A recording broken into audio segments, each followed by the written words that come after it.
Baik, sudah jam 1:16 waktu Indonesia bagian Barat. Saya izin menyapa kembali. Assalamualaikum warahmatullahi wabarakatuh. Apa kabar teman-teman semuanya hari ini? Semoga semua dalam keadaan baik, sehat, dan terus semangat walaupun siang-siang kita kumpul dan bertatap muka secara online. Terima kasih banyak ya atas atensi dan partisipasi dari semuanya yang telah memilih untuk menggunakan waktunya di siang hari ini. Kita sama-sama belajar di webinar kali ini. Mungkin ada yang lagi di kantor, ada yang lagi di rumah, tapi pilihannya adalah untuk sama-sama belajar di webinar. Selamat datang. Kali ini kita ada di webinar Mindful Eating dengan gizi seimbang di bulan Ramadan. Perkenalkan saya dengan Dian yang akan menjadi pemandu atau moderator pada webinar siang hari ini. Seperti yang sudah disampaikan Teh Vika selaku salah satu pengurus dari Ruang Muslimah di WA Group peserta. Webinar ini merupakan salah satu program yang diadakan oleh komunitas Ruang Muslimah dan pada kesempatan kali ini berkolaborasi dengan komunitas Puan Daya Karya. Sebagai informasi, saya akan mengulang kembali bahwa Ruang Muslimah ini adalah tempat belajar, berdaya, berkarya untuk para muslimah, belajar tentang apapun bersama-sama agar menjadi sebaik-baiknya hamba yang bermanfaat bagi lingkungan dan juga sekitarnya. Nah, sejalan dengan visi, misi maupun value tersebut, Wandaya Karya juga merupakan sebuah wadah yang mengkhususkan di perempuan ya, untuk perempuan di mana setiap program dan kegiatannya itu berfokus pada 3 bidang utama yaitu pendidikan, kesehatan, dan juga sosial. Seperti halnya Ruang Muslimah, komunitas Puan Daya Karya juga menyasar kaum perempuan terutama, tetapi juga anak, lansia, dan juga penyintas disabilitas. Oke, mungkin itu saja sebagai gambaran perkenalan dari penyelenggara webinar kali ini. Sebelum kita beranjak ke inti webinar, izinkan saya untuk mengajak semua partisipan yang ada di sini untuk kita sejenak berdoa agar apa yang kita upayakan siang hari ini mendapat keberkahan dari Allah Subhanahu wa Ta'ala serta berdampak dan juga membawa manfaat yang luas tidak hanya bagi kita tapi juga sekitar kita. Berdoa disilakan.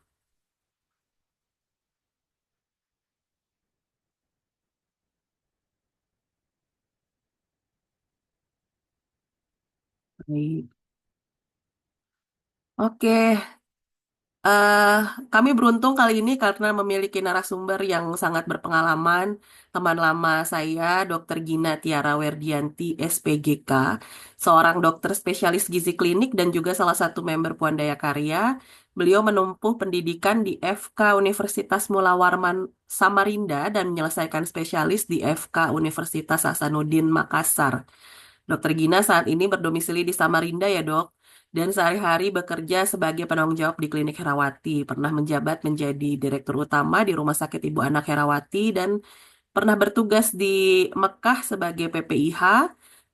Kalau saya lihat di CV-nya di tahun 2022 itu ada 2 sertifikasi yang beliau ambil terkait gizi klinik, yaitu The Annual Blackburn Course in Obesity Medicine, Harvard Medical School, dan juga Qualified Doctor of Genomics and Nutrigeny All Panels Training.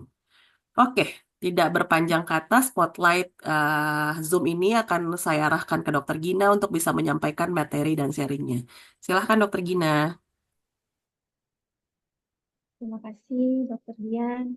Biasa saya panggil Kak Dian. Halo, suaranya kedengaran? Jelas dok. Oke. Alhamdulillah, kita semua bisa berkumpul hari ini untuk mengikuti sharing ya. Gitu. Eh, saya sama Kak Dian sudah kenal dari 2016 ya Kak ya. Kita Iya betul. sama petugas haji, waktu itu teman sekamar. Yang akhirnya berlanjut sampai sekarang teman curhat gitu. Hmm, Terima kasih untuk teman-teman semua yang tadi seperti kata Kak Dian sudah meluangkan waktunya untuk ikut sharing pada hari ini ya. Dalam kondisi ini sudah siang, kemudian juga mungkin sudah ngantuk, ibaratnya gitu ya. Nah, baik tanpa ini saya izin sharing dulu ya. Jadi saya diamanahi oleh Kak Dian untuk ini. untuk membawakan sharing mengenai mindful eating dengan gizi seimbang di bulan Ramadan. Hmm, terlihat ya.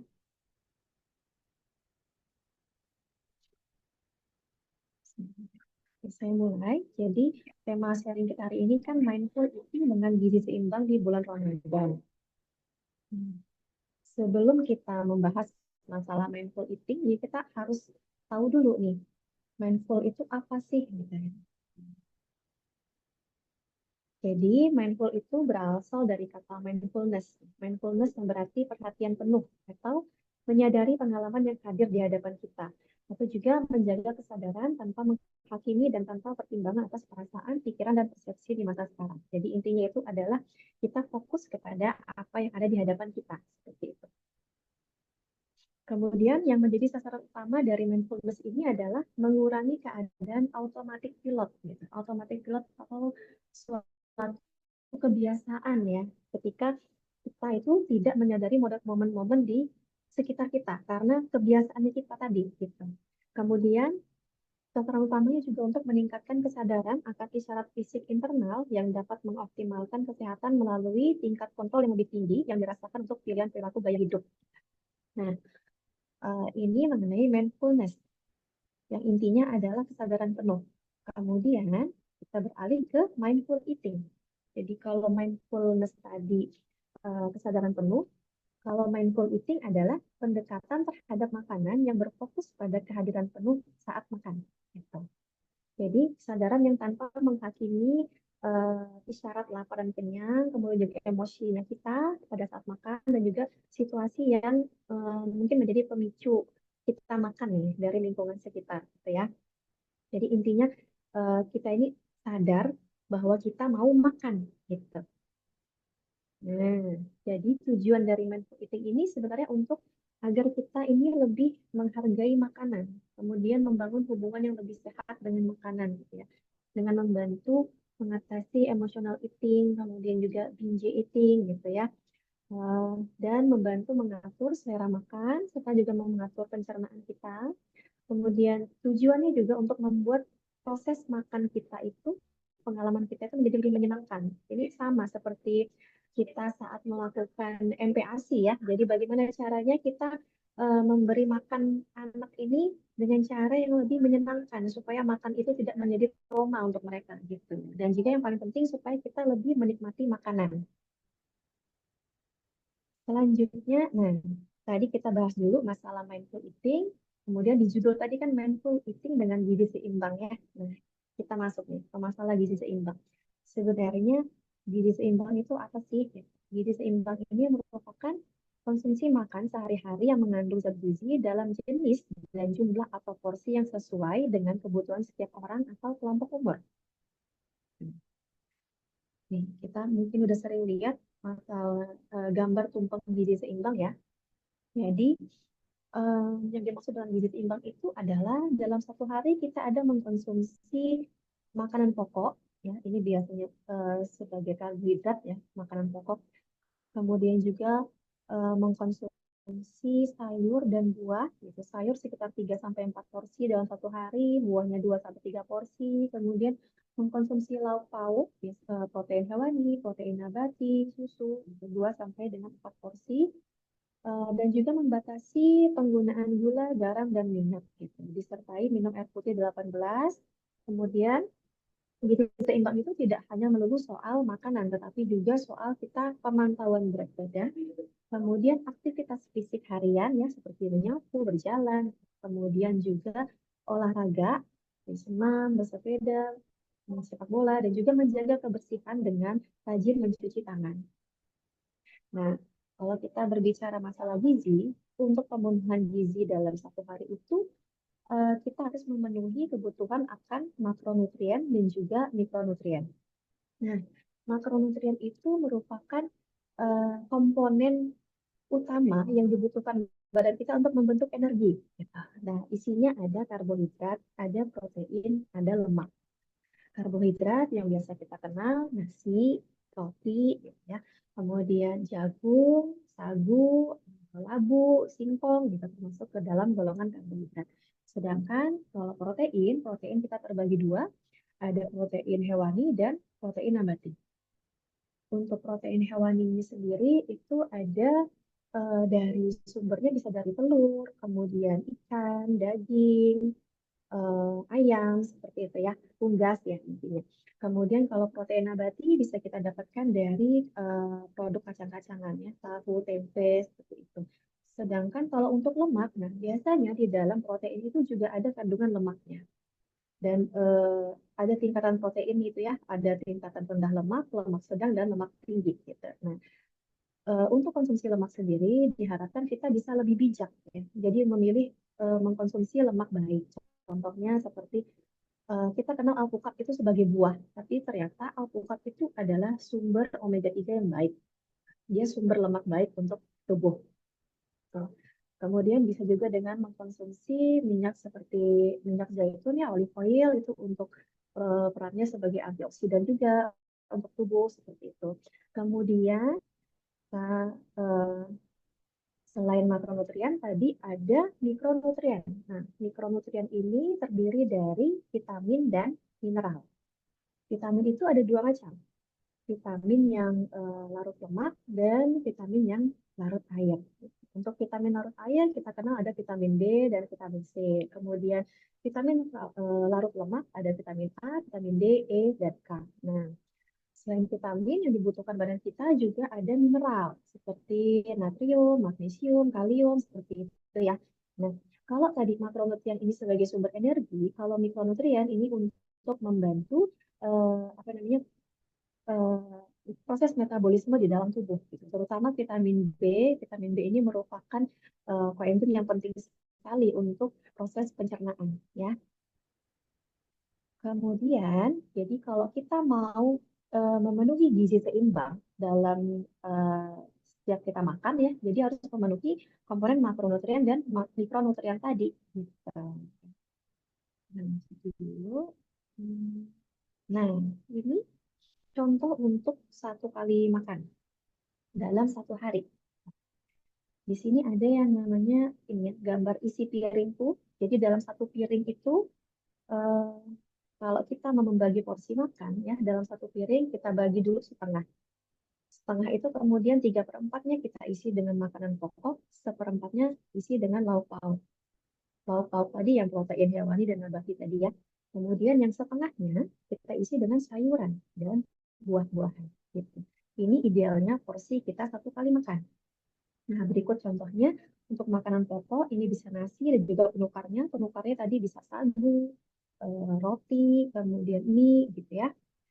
Eh, untuk satu porsinya ini makanan pokok bisa sekitar 200 sampai dengan 300 kalori kalau kita pakai 150 gram nasi. Kemudian ada lauk pauknya, ada lauk hewani dan nabati tadi ya. Jadi untuk lauk pauk sendiri bisa dapat sekitar 175 kalori kalau kita mengikuti contoh ini.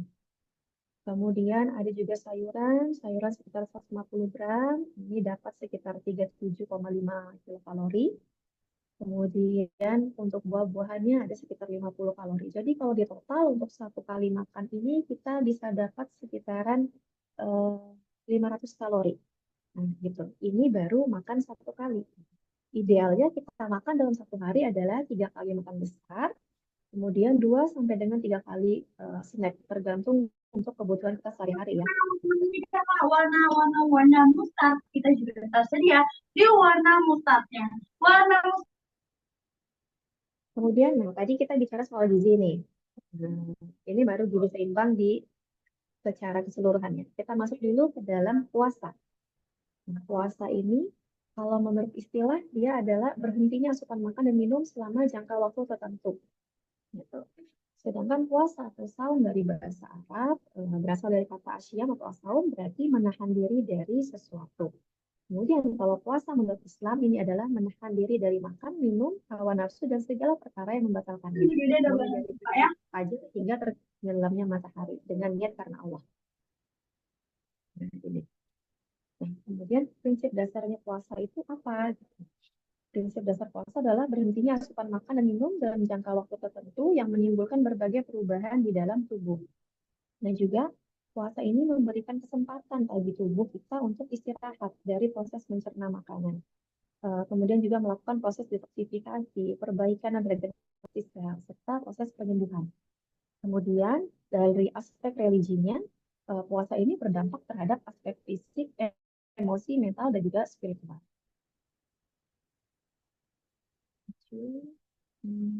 Nah, kalau puasa di bulan Ramadan itu juga perintah ya dari Allah ya, ada di Quran surah Al-Baqarah ayat 183. Wahai orang yang beriman, diwajibkan atas kamu berpuasa sebagaimana diwajibkan atas orang sebelum kamu agar kamu bertakwa. Jadi eh, untuk kita para muslim itu kalau puasa wajib ya. Gitu. Nah, apa sih manfaatnya kita nih berpuasa di bulan Ramadan ini? Gitu. Jadi ada banyak sekali eh, kebaikan-kebaikan ketika kita melakukan puasa. Yang pertama, setelah 8 jam kita makan di terakhir, misalnya di sahur ya, di terakhir kita makan 8 jam kemudian proses metabolisme di dalam badan ini sudah selesai. Nah, kemudian badan ini menggunakan energi untuk kegiatan sehari-hari itu menggunakan simpanan glukosa yang ada di dalam hati dan juga di otot gitu ya. Jadi pakai simpanan glukosa. Setelah glukosa itu sudah terpakai, glukosanya habis, badan kita mulai menggunakan sumber energi dari lemak gitu. Kemudian eh, jika dalam waktu yang berkepanjangan kita tidak buka puasa, maka badan kita ini akan mengambil energi dari protein atau dari otot ya. Dan ini tidak kita harapkan sebenarnya. Nah, alhamdulillahnya di Ramadan ini itu kan untuk waktu puasanya kita 13 sampai dengan 14 jam ya. Jadi kita tidak sampai ke dalam proses pemecahan protein gitu. Karena itu akan berdampak yang tidak baik untuk badan. Nah, kemudian setelah tadi badan kita kan pakai glukosa, kemudian pakai lemak. Nah, setelah apa namanya penggunaan lemak ini, jadi kan bermanfaat untuk mengurangi kadar lemak dalam tubuh, gitu. Nah, bisa juga dari penggunaan lemak ini akan menghasilkan proses penurunan berat badan, yang mana ini juga sangat bagus hasilnya untuk pasien-pasien dengan hipertensi dan juga pasien-pasien dengan kencing manis. Nah, kemudian di bulan Ramadan ini juga salah satu keuntungannya adalah proses pemecahan yang tadi ya saya bilang protein tadi kan tidak sampai terpecah ya. Artinya kalau protein tidak terpecah, massa otot kita akan terjaga gitu. Jadi diharapkan yang berkurang itu hanya si lemak, sedangkan otot akan tetap terjaga gitu. Dan juga eh, terjadi proses detoksifikasi di dalam tubuh. Proses detoksifikasi, kemudian juga setelah beberapa hari itu kita akan masuk ke dalam proses autofagi, yang mana ini merupakan proses autofagi yang fisiologis, proses pemecahan yang diperlukan sama sel-sel kita untuk ibaratnya itu berubah kembali menjadi baru gitu. Kemudian,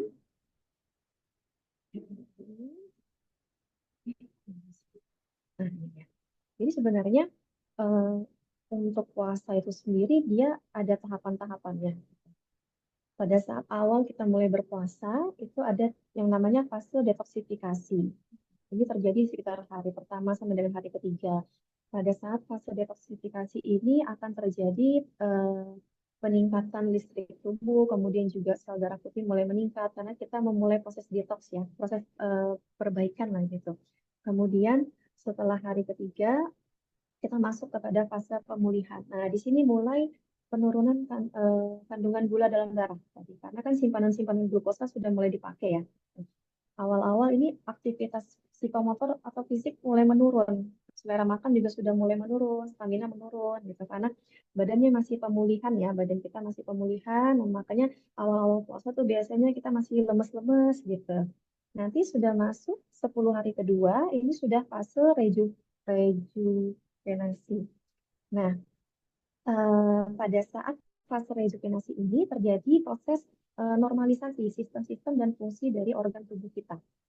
Di sini aktivitas fisik, kemudian apa namanya perasaan lapar itu memang sudah mulai menurun karena memang kita sudah terbiasa ya dengan pola makannya hanya di saat buka puasa, makan malam dan sahur gitu.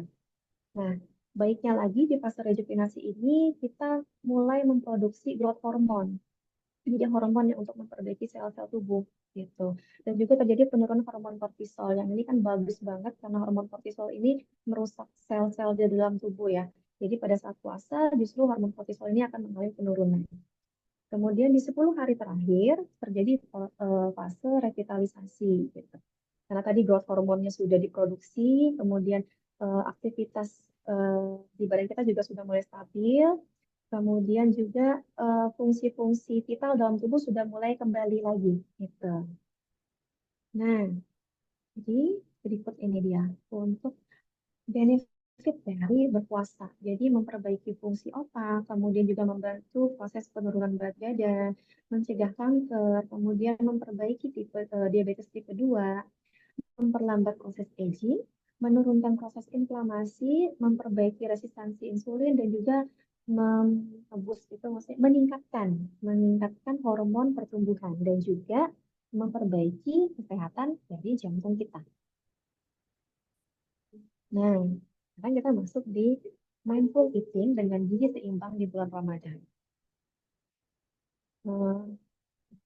Nah, ada tantangan terbesar pada saat kita di bulan Ramadan itu kan mulai banyak yang jajanan-jajanan yang tadinya tidak ada di bulan puasa itu mulai bermunculan gitu. Dan biasanya karena nggak pernah makan ini, aku harus sekarang makan ini gitu. Jadi ini salah satu tantangannya ya, kita tergoda untuk makanan yang tidak sehat, kemudian makan yang berlebihan saat berbuka karena sudah ditahan seharian nih, jadi pas berbuka tidak mengontrol, makannya berlebihan. Kemudian pada saat sahur eh, terburu-buru gitu dan juga tidak sadar akan kebutuhan dari tubuh ini apa. Nah, kemudian dari Al-Quran sendiri memberitahu kita nih ya tentang memperhatikan makanan. Ada di Quran surah Abasa ayat 24 sampai 32. Maka hendaklah manusia itu memperhatikan makanannya. Kamilah yang telah mencurahkan air melimpah dari langit, kemudian kami belabungi dengan sebaik-baiknya. Lalu di sana kami tumbuhkan biji-bijian dan anggur dan sayur-sayuran dan zaitun dan pohon kurma dan kebun-kebun yang rindang dan buah-buahan serta rerumputan. Semua itu untuk kesenanganmu dan untukmu dan hewan ternakmu. Di sini. Jadi Allah itu sudah memberitahu kita, memerintahkan kita untuk perhatikan makananmu, gitu, ya. Selanjutnya, nah ini juga eh, aturan makan itu juga diatur di dalam Al-Quran ya. Makanlah makanan yang thayyib, gitu, yang baik, yang halal. Makan dan minum jangan berlebihan. Makan makanan yang segar, yang sehat dan bervariasi. Makan daging atau protein hewani. Makan daging binatang laut yang halal, segar dan lezat. Kemudian juga buah-buahan yang disebutkan di dalam Al-Quran ya. Jadi em, dalam kita memilih makanan itu juga harus diperhatikan. Hmm, ini dia. Jadi di bulan Ramadan itu sebaiknya ya ini yang harus kita perhatikan ya. Jadi makan secara perlahan, kemudian terutama pada saat buka puasa ya gitu. Karena badan kita sudah kosong selama seharian, kemudian ketika kita langsung isi dengan cepat itu akan membebani proses metabolismenya. Gitu. Kemudian konsumsi makanan yang tinggi serat seperti buah dan sayur, kemudian hindari makan makanan yang tinggi gula dan juga tinggi lemak atau gorengan seperti itu. Kemudian minum air yang cukup selama makan dan juga sebelum tidur dan hindari konsumsi kopi atau juga teh sebelum pada saat sahur gitu. Nah, kalau tadi ini kan tipsnya selama bulan Ramadan. Nah, sekarang gimana sih pola makan selama Ramadan itu? Ya masih ada 10 hari terakhir ini bisa kita terapkan. Jadi eh, rata-rata sebenarnya kita itu konsumsinya sekitaran 1.800 sampai 2.100 kalori ya pada saat kita tidak berpuasa nih. Tapi pada saat berpuasa ada yang bisa masih bertahan di kalori segitu, ada yang memang lebih kurang. Itu tidak masalah, yang penting porsi makannya, komposisi makannya seimbang. Nah, utamanya kalau kita di bulan Ramadan ini kan kita makan besar hanya 2 kali, dan juga kalau bisa snacknya ada 1 sampai dengan 2 kali, seperti itu. Pilih sumber karbohidrat kompleks, ya, supaya kita juga dapat pemenuhan serat di dalam tubuh, gitu ya. Kemudian konsumsi protein dengan rendah lemak, berarti bisa dari sumbernya ikan, ayam, sebaiknya untuk daging-dagingan kita batasin dulu.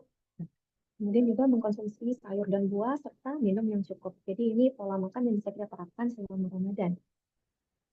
Nah, gimana nih dengan pembagian porsi makannya? Gitu. Dari yang 1.800 kalori tadi kita baginya seperti apa sih? Gitu. Jadi, jatahnya untuk buka puasa itu sekitar 15% dari kebutuhan energi kita. Ya. Misalnya 1.800 tadi ya, 15%.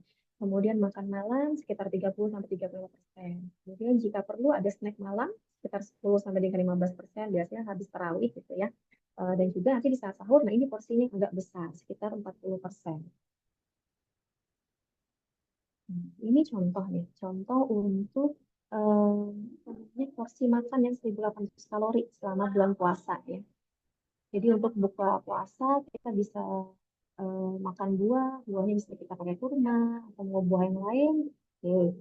Kemudian eh, kan tadi konsumsi gula dibatasi ya, jadi bukan tidak boleh kita minum teh pakai gula itu masih boleh banget gitu ya. Kemudian eh, bisa mengkonsumsi ya kue-kue tradisional yang dari tepung ketan itu masih bisa in moderation lah istilahnya gitu ya.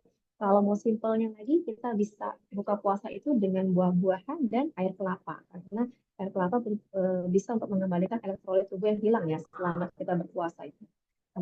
Kemudian setelah sholat maghrib, kita lanjut dengan makan malam. Nah, tadi makan malam seperti yang di gambar isi piring itu tadi, ada karbohidratnya nasi, kemudian proteinnya dari lauk hewani dan nabati, kemudian ada sayur dan juga buah. Jadi sekitaran 30%. Ya. Kemudian ada snack malam, kita bisa pakai yogurt yang lebih ringan. Gitu ya. Yogurt, kemudian kacang rebus ini dari nabati ya. Kemudian, nah, virgin coconut oil ini merupakan salah satu sumber lemak yang baik yang bisa kita konsumsi. Bisa kita minum langsung, atau kita campur di yogurt, atau kita campur di makanan itu bisa. Kemudian pada saat sahur, ini juga menu yang lengkap. Gitu.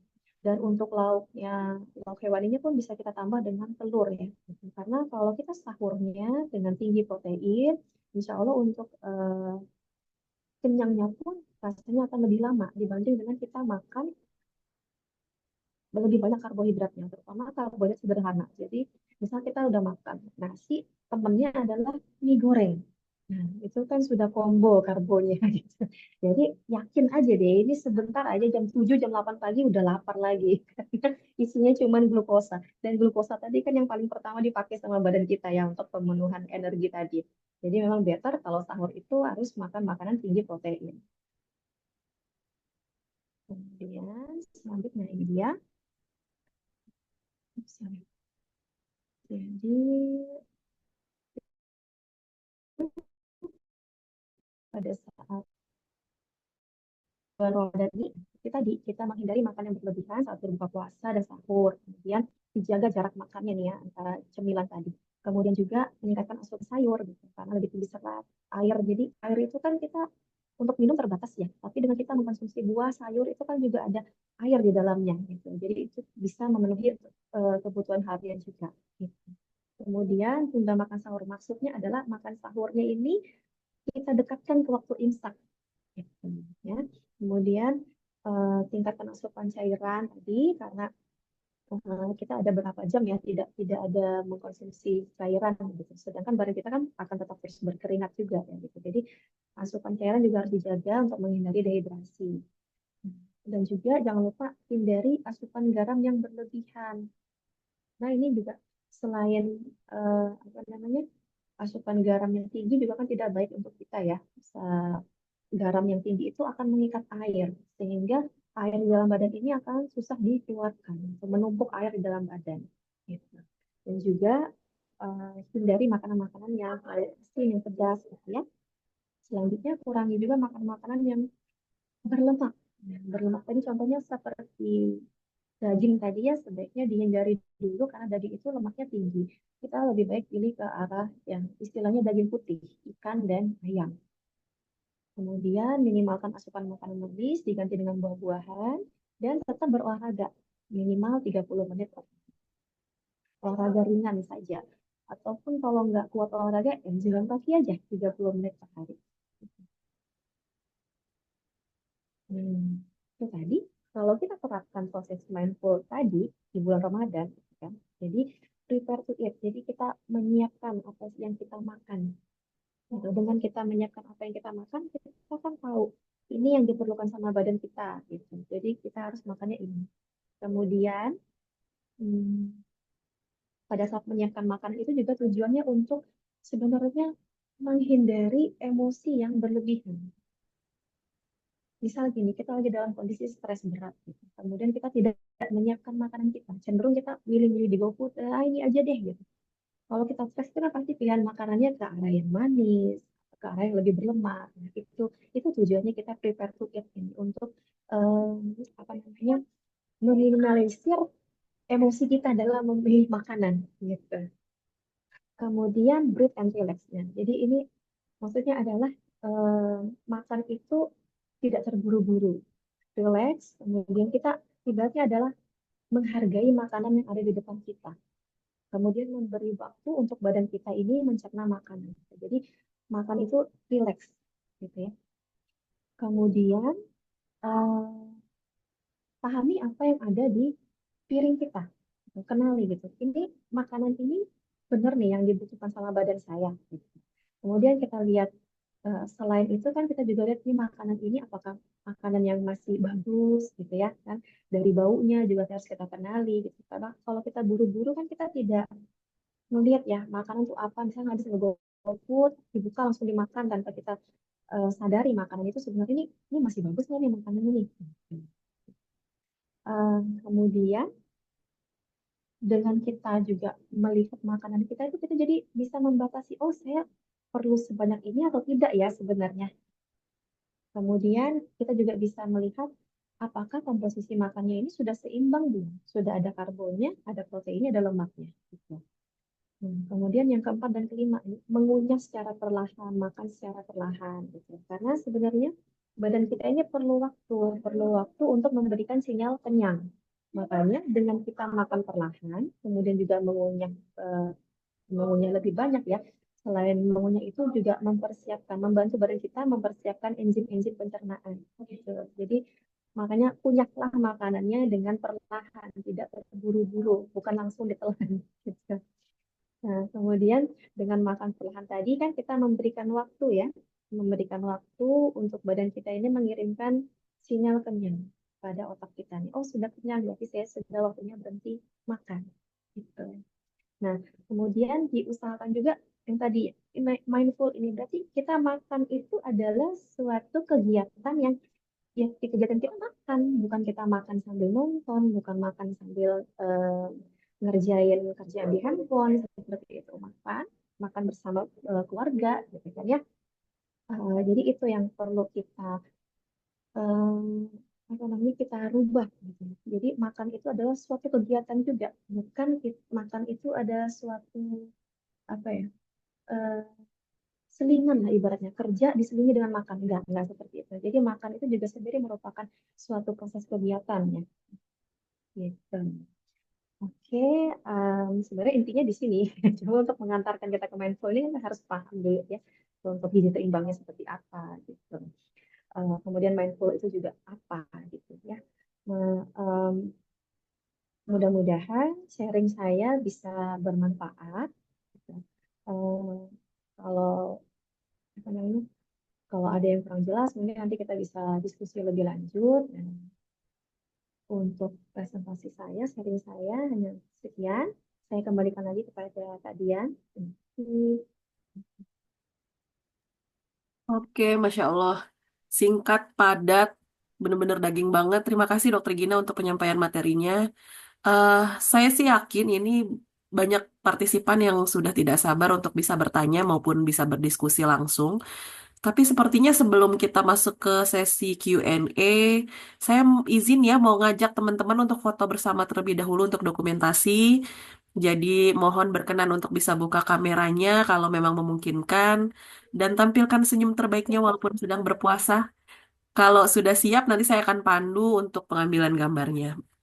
Teman-teman dari ruang muslimah, apakah oke, saya komandoin ya. Dalam hitungan ketiga, mungkin ada Mbak Yeyen, Mbak Tia, Mbak Nadia, Mbak Yana, Mbak Cut, Mbak Teh Alfi, ini ada founder kita di Ruang Muslimah, dan Mbak Angela. Baik, hitungan ketiga ya. Satu, dua, tiga. Oke, sekali aja ya. Oke,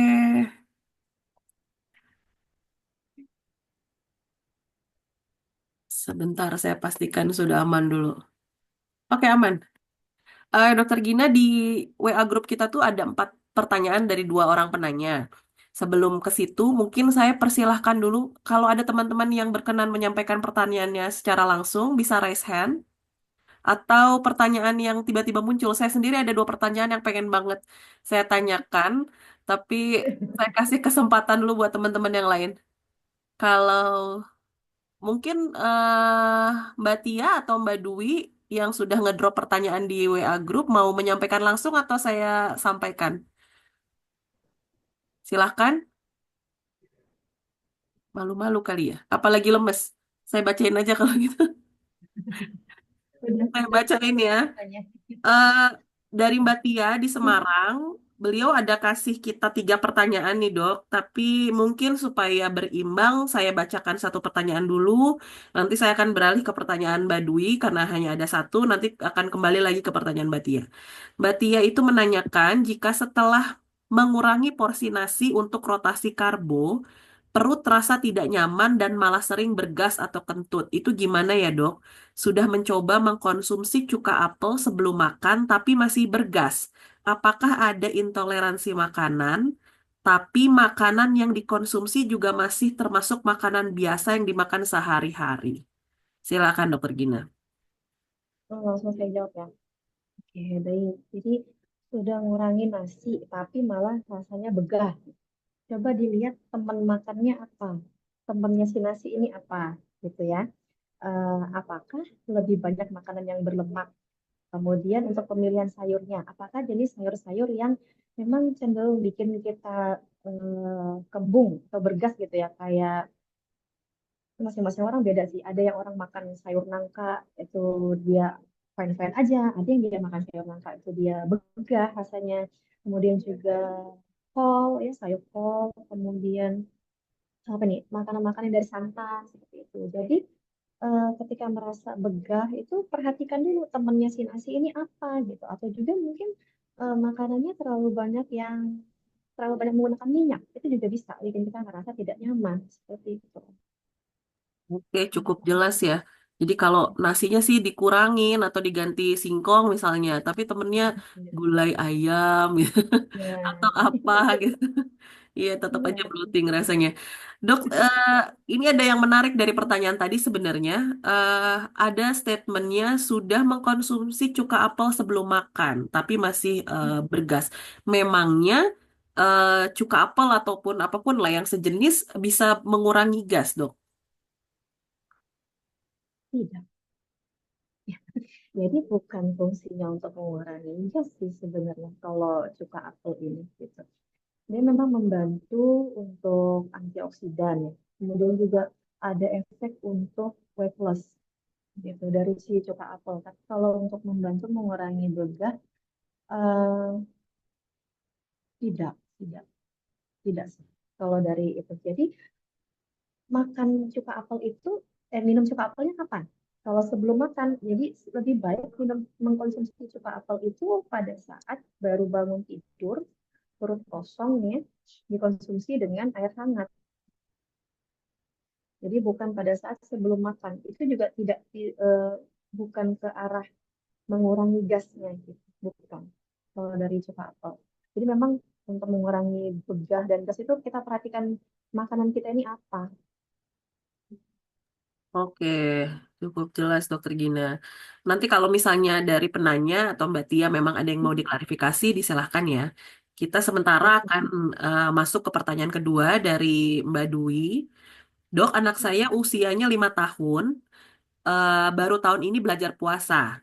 Beberapa waktu lalu sempat mengalami sembelit, mungkin karena asupan sayur buah dan air yang berkurang drastis selama puasa. Ini rupanya puasanya mungkin sampai beduk maghrib ya. Ketika mengalami sembelit, disarankan untuk makan buah naga. Namun anak saya tidak suka rasa buah naga. Pernah saya coba akalin buah naganya dicampur di dalam es campur atau sop buah. Baru dia mau makan. Pertanyaan saya, kalau setiap mau makan buah harus dingin atau dicampur dengan cemilan dingin lainnya, apakah boleh? Dan sebenarnya tenggorokan anak saya itu cukup sensitif terhadap makanan atau minuman dingin. Mohon sarannya, Dok. Jadi eh, sembelit sampai keluar darah ya kalau kalau nggak salah waktu itu.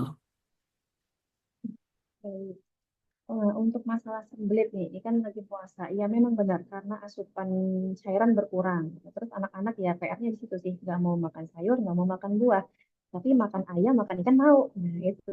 Jadi salah satunya ketika kita konsumsi tinggi protein itu juga akan eh, ke arah bikin kita jadi buang air besar lebih sulit, apalagi pada anak-anak gitu. Jadi untuk mengatasinya, kalau buah selain buah naga, nggak suka kayak pisang gitu. Coba silakan Mbak Dwi ada. Oh, geleng-geleng kayaknya, Dok. Nggak suka juga kayaknya. Oke. Jadi kalau pisang tidak suka, jadi memang harus dicampur sama cemilan lain ya. Hmm, kalau dicampur tadi di sop buah itu kan pakai kental manis, pakai gula. Itu jadinya manfaat buahnya tidak baik.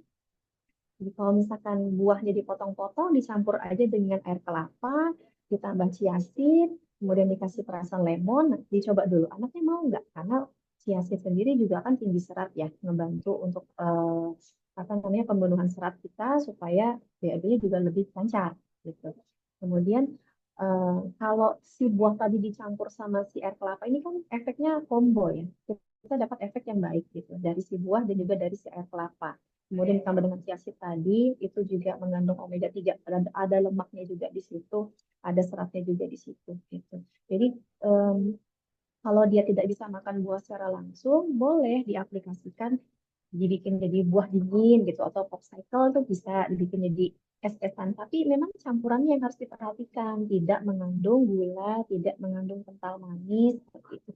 Mungkin kalau anak-anaknya untuk manis itu lebih kita arahkan ke madu gitu, bukan dalam bentuk gula. Oke. Mudah-mudahan ya. Gimana Mbak Dwi? Kelihatannya soalnya cuma seperempat kepalanya nih, jadi bingung. Karena memang kalau Oh, saya nggak salah ingat, Dokter Gina waktu itu Dokter Apit tuh sempat menyampaikan dan beberapa dokter anak lainnya ya, yang memicu batuk pada anak itu pada dasarnya bukan bukan serta-merta atau hanya suhu dinginnya, tapi oh iya, gulanya yang tinggi. Sehingga iya gula kan betul, merangsang inflamasi ya, gitu. Jadi mungkin perlu betul. dipertimbangkan Jadi itu. Sama dokter Gina betul. menyambung pertanyaan tadi sebelum lanjut ke Mbak Dwi, kalau misalnya seratnya itu kita hancurkan gitu dok, di sayuran ataupun buah misalnya dibikin jus, di blender dan lain-lain, itu seratnya hancur nggak sih dok? Nah, sebenarnya kalau kita ngejus sebenarnya tuh seratnya sih sudah tidak ada. Apalagi kalau kita sudah pakai yang cold press juice ya. Cold press juice itu otomatis kita sudah kehilangan serat. Tapi kita masih bisa dapatkan vitamin dan mineralnya di situ. Cuman untuk kebutuhan seratnya sudah tidak ada. Oke, Jadi memang eh, bagaimana caranya membiasakan makan dalam bentuk real, ya, tidak diubah bentuknya. Itu dia. Terutama untuk apel, pir itu kan kita makan dengan kulitnya itu justru lebih baik. ya. Mbak Dwi silakan, kalau ada yang mau diklarifikasi atau ditanyakan.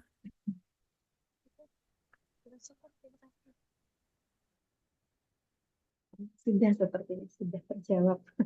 Oke, baik. Kita lanjut lagi ke pertanyaan kedua masih dari Mbak Tia. Kalau misalnya ada teman-teman di sini yang mau bertanya, silakan raise hand ya. Tidak perlu menunggu sampai selesai.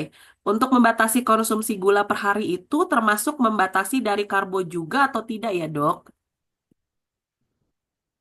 Gini. eh, Sebenarnya kalau kita menghitung komposisi harian, gula itu termasuk ke dalam kalori yang karbohidrat.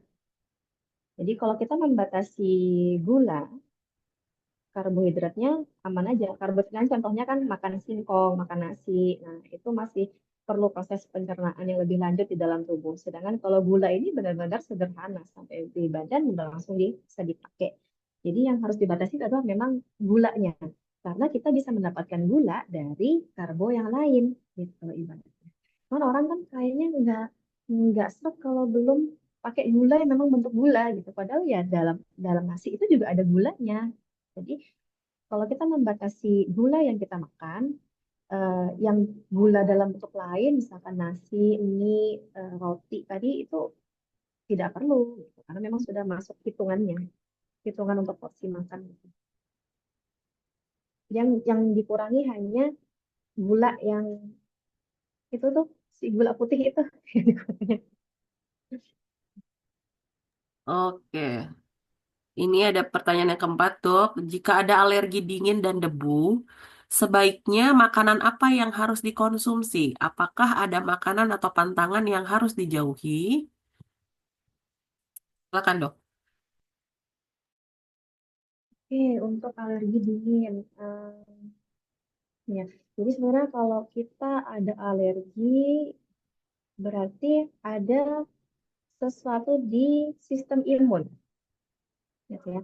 Em, Kalau kita bicara masalah makanan apa yang bisa untuk mengatasi alergi tersebut, berarti makan makanan yang bisa meningkatkan imunitas kita. Contoh makan makanan yang mengandung sumber vitamin D gitu ya, kayak telur, brokoli, kacang-kacangan gitu.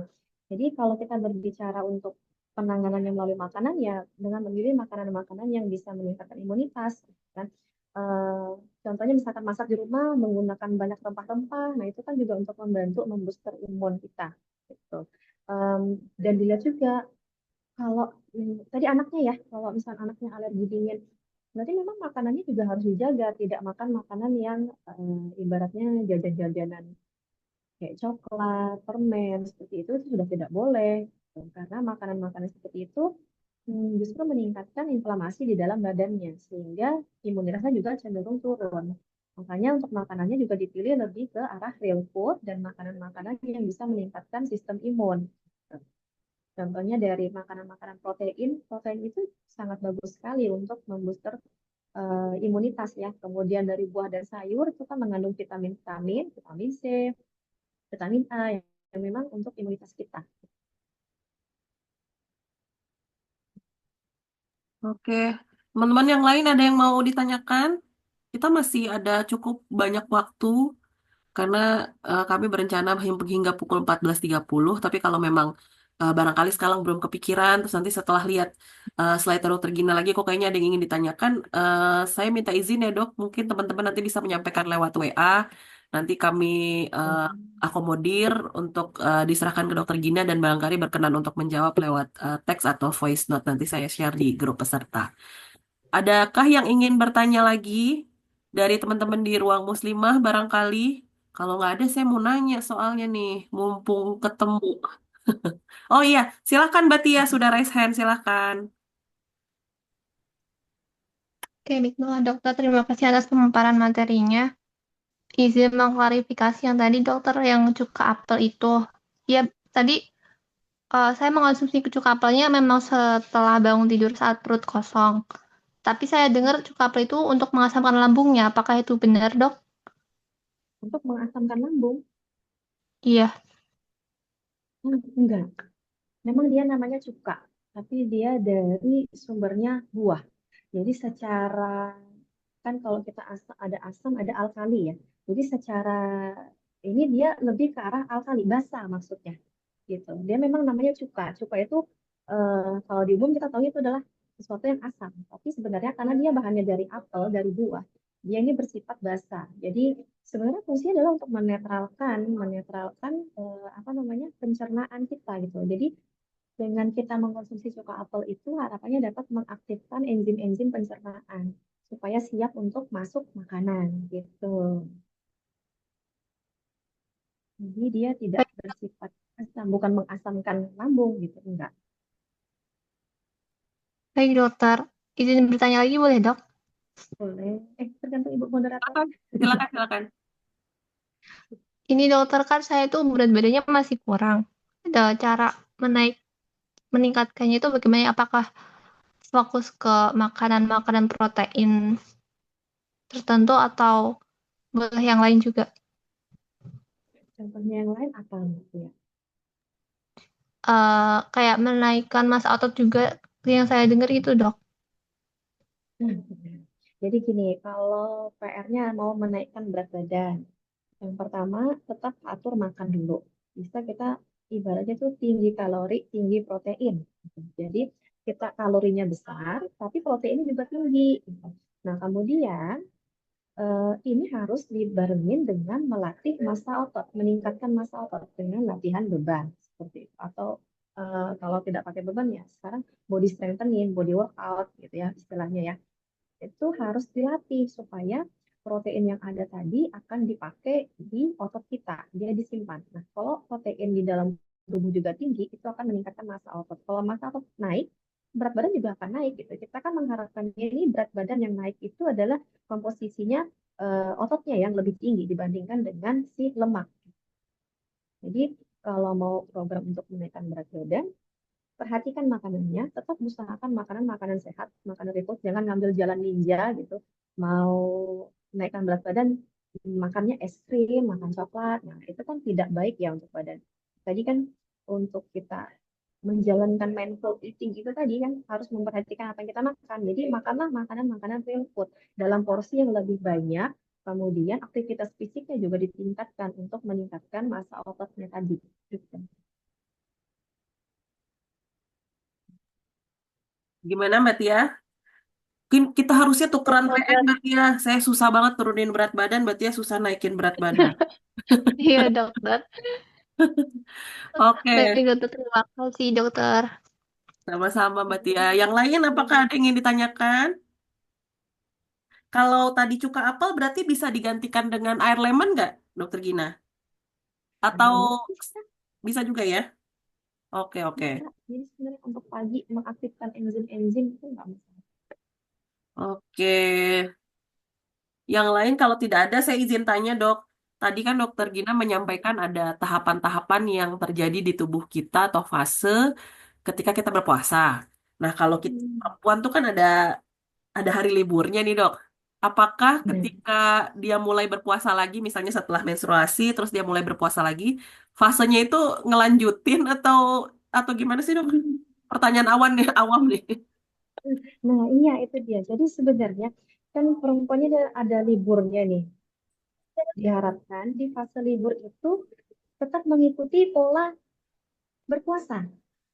Jam makannya tetap seperti itu. Jadi istilahnya ketika kita haid, kita menjalankan intermittent fasting.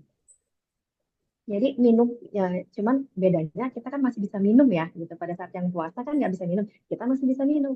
Tapi untuk makannya, jam makannya mengikuti orang berpuasa. Jadi itu tetap terjaga gitu sampai nanti prosesnya terakhir di hari eh, 10 hari terakhir gitu. Iya iya juga benar-benar. Jadi nggak tersampaikan tadi ya. Tuh. Oh, oke oke. Waduh, baru tahu nih.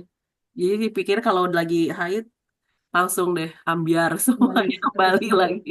Nah, iya, jangan kan ibaratnya badannya nih lagi bertahap nih. Jadi pada Ah, saat haid itu juga tetap harus mengikuti pola berpuasa. Hanya saja oke. kan minumnya kita bebas ya. Oke. Aduh, menarik. Gimana teman-teman? Adakah yang ingin ditanyakan lagi? Atau mungkin yang baru join? Nah, sambil saya cek di grup ya, siapa tahu ada yang share. Eh, Dokter izin bertanya lagi, boleh? oh boleh Mbak Tia. Boleh. Dihabisin sampai waktunya juga boleh Mbak Tia. Aman. Silakan. Masih panjang waktunya. Ini dok tentang gluten. Kan kalau gluten tuh termasuk, yang tepung terigu kan termasuk gluten. Kalau misalnya kita makan yang gluten free itu juga termasuk gula juga atau tidak dok? Dan apakah perlu dibatasi juga untuk konsumsinya? Ya, kalau pada orang-orang yang tidak punya gangguan gluten ya, sebenarnya tidak perlu dibatasi, tapi nah tadi kita kembalinya ke tepung terigu itu dia termasuk karbo yang sederhana. Kita sebaiknya memilih ke karbo yang kompleks gitu. Jadi kalau tidak ada apa namanya, tidak ada gangguan masalah glutennya, tuh, kita boleh makan makanan gluten, tapi bukan jenis gluten yang karbo sederhana gitu. Contoh-contoh gini, eh, oat atau gandum itu kan termasuk gluten, tapi dia termasuk karbohidrat kompleks. Kalau yang jenisnya roll oat. Tepung terigu itu termasuk gluten, tapi dia karbohidrat sederhana.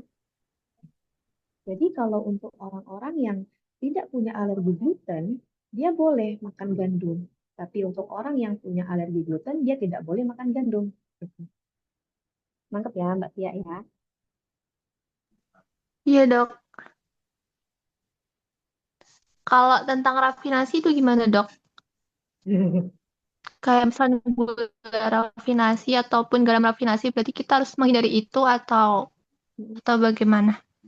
Ya, sebenarnya mau itu dalam bentuk apapun, garam dan gula rafinasi itu tetap in moderation ya. Intinya itu adalah kita konsumsi apapun, konsumsi makanan itu tidak berlebihan. Itu aja sih kuncinya. Tapi kalau udah ada inflamasi di tubuh, berarti kita boleh beralih ke yang organik itu, Dok. Boleh. Nggak usah nunggu ada inflamasi. Kalau mau dari awal di organik, yang di real food lebih bagus. Jadi kita tuh menjaga badan tetap sehat. Baik, Dok. Terima kasih banyak, Dok. Iya, sama-sama. Dokter Gina, saya ingat satu hal nih, Dok. Iya. Saya ini mungkin ini juga Mbak Yeyen salah satu yang ada di sini juga sama. Nggak bisa banget gitu lepas dari kopi. Walaupun mungkin itu ada faktor sugesti dan lain sebagainya. Tadi Dokter Gina menyampaikan untuk atau tidak menyarankan dikonsumsi ketika sahur. Nah, tapi kalau misalnya dikonsumsi ketika berbuka, itu bisa bablas sampai sahur, bisa nggak tidur-tidur karena cukup sensitif sebenarnya dengan kafein. eh biar jadinya saya ngakalinnya tetap dikonsumsi saat sahur, tapi diimbangin dengan minum yang jauh lebih banyak gitu. Kalau kayak gitu membantu atau sama aja sebenarnya? Nah, jadi itu sebenarnya trik, sesuatu trik ya. Kenapa harus dihindari pada saat sahur? Karena sebenarnya si kopi dan teh ini kan kafein ya. Jadi dia tuh apa namanya ya, bikin kita tuh ngeluarin air gitu kan ya. Jadi makanya nggak dimakan di sahur supaya kebutuhan cairan ini tetap terjaga, tidak dikeluarkan secara percuma karena si kafein tadi. Hmm. Kalaupun eh, bisanya di sahur, ya memang kebutuhan cairannya harus dijaga. Itu sih triknya dari yang bisa sih kalian dengan minum lebih banyak karena yang dikhawatirkan itu memang jadi ke arah dehidrasinya karena yang tadinya kalau kita tidak mengkonsumsi kafein itu mungkin buang air kecilnya akan jauh lebih berkurang gitu. Tapi ketika kita konsumsi kafein, buang air kecilnya jadi jauh lebih banyak. Bahkan sebelum sholat subuh mungkin sudah buang air kecil terus. Nah itu sih sebenarnya yang dihindari. Tapi kalau misalkan selama menjalankan itu ternyata fine-fine aja, tidak merasakan haus juga, it's okay, nggak masalah. Oke. Ih, sebenarnya mencari pembelaan ini judulnya ya. Iya sih, saya juga sebenarnya coffee lovers. Eh, Oke, di kolom chatnya ada dua penanya. Ada Mbak Yeyen, izin tanya dok, apakah dengan mengkonsumsi telur setiap hari saat berpuasa akan meningkatkan kadar kolesterol juga? Karena beberapa hari sempat sahur hanya alpukat dan 2 sampai 3 butir telur. Telurnya kadang direbus, disambel, didadar. Kadang buka juga telur lagi katanya. Ini curiga ada ternak ayam deh di rumah kayaknya dok. Silakan dokter Gina dijawab. Itu enak ya kalau pasiennya, orangnya suka makan telur begini.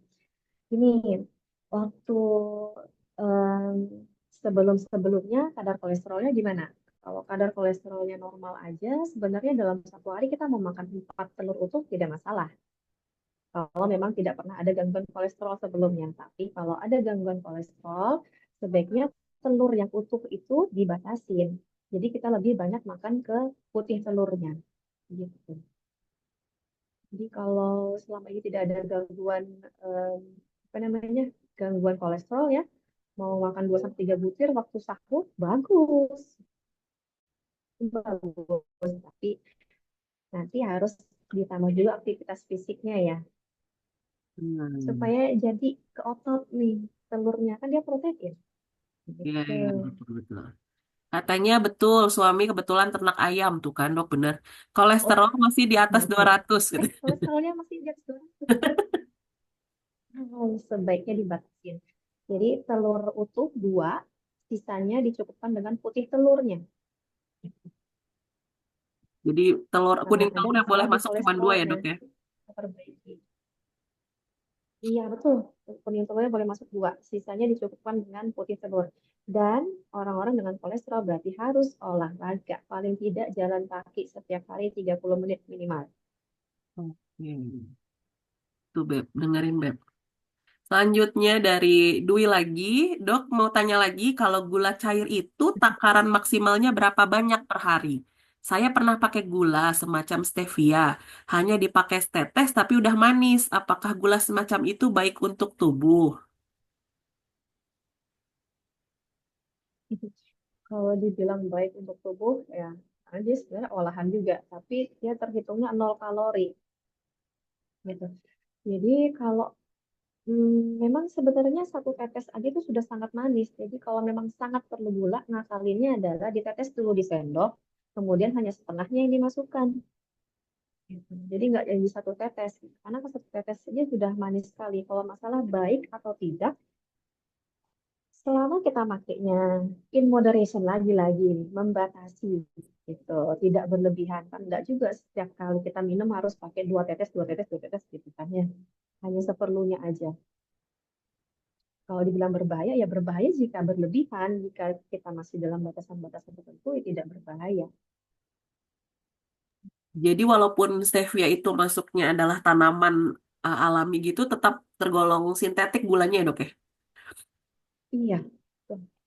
Oke. Cuman ya dia menyelamatkan karena dia 0 kalori ya. Oh, Gitu. Jadi buat oke. yang belum bisa lepas gula lah istilahnya gitu. Kalau Ah, misalnya minum kopi, minum teh harus yang manis ya. Salah satunya pakai si stevia ini. hmm. Iya, iya, iya, iya. Yuk, teman-teman, ada lagi kah? Terima kasih dokter advice-nya, tapi makan telur tanpa kuning itu rasanya hampa. Iya, iya, iya. Iya benar. Oke, kita sudah ada di hampir jam 2 lewat 20 menit, dokter Gina di Jakarta dan sekitarnya. Di tempat dokter Gina mungkin udah jam 3 ya? Jam Atau 3. udah jam Iya 3. Oke, sih. sudah mau asar. Dokter Gina, terima kasih banyak atas apa ya pencerahannya, ilmunya, sharingnya. Eh, saya juga mau ucapkan terima kasih untuk semua partisipan yang tadi sudah mengikuti webinar dari mulai awal sampai sekarang sudah di ujung akhir-akhir.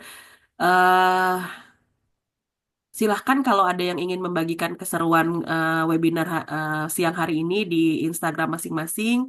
Tapi jangan lupa di tag ya, di tag Instagramnya Ruang Muslimah, tag Instagramnya Puan Daya Karya, dan juga tag Instagramnya Dokter Gina. Akan ada dua hadiah dari kami penyelenggara untuk satu penanya pilihan. Nanti izin Dokter Gina dari yang tadi ditanyakan mungkin nanti bisa dijapri ke saya satu penanya atau pertanyaan pilihan Dokter Gina dan juga udah mulai keluar nih suara Lucinta Lunanya. Dan juga satu share insight menarik yang nanti akan diumumkan di Instagram Ruang Muslimah. Kami akan memberi waktu kira-kira mungkin 3 hari ke depan ya untuk sharing insight-nya di Instagram masing-masing. eh dan akan diumumkan di Instagram Ruang Muslimah nanti dua nama pemenangnya. Baik, demikian webinar kali ini atas nama Ruang Muslimah mengucapkan terima kasih banyak kepada kolaborator, teman-teman Puan Daya Karya, narasumber, Dokter Gina, dan juga seluruh partisipan. eh Selaku moderator, saya undur diri. Mohon maaf atas segala tutur kata yang kurang berkenan. eh Mungkin ada yang kurang nyaman dan lain sebagainya. Yang baik datangnya semata-mata dari Allah. Dan kalau ada yang kurang-kurang atau yang salah, kekhilafan saya sebagai manusia. Kalau misalnya nanti masih ada pertanyaan yang akan disusulkan, silahkan karena WA grup kegiatan ini masih akan di-open sampai mungkin sampai kita sharing materi, sampai sharing dokumentasi dan lain-lain.